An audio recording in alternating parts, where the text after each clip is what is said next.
And we're back to learning Illustrator in the year day 20. Let's talk about the next tool, right here, the Ellipse tool. Short key is L, or just right click on the toolbox where you found the rectangle tool. Then it's active and we can left click drag.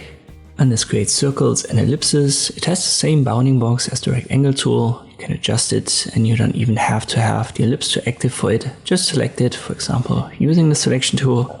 And then you can left click drag here on the corners, and if you hover to the right position, you can also rotate it.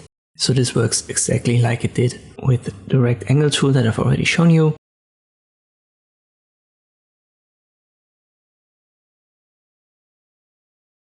Colors as well, we have a fill color.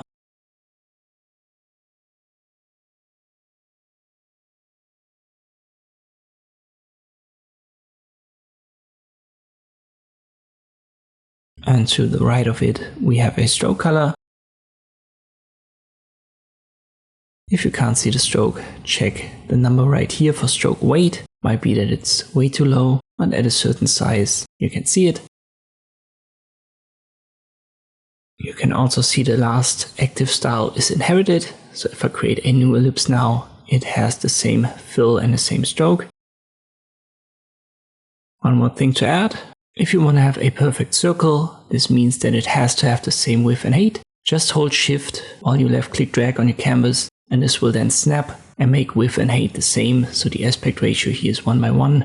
You can also see that at the top where we have yet again width and height, like we did with the rectangle tool, which are the two values right here. So they should be the same for a perfect circle. As I've said, width and height is then an aspect ratio of 1:1.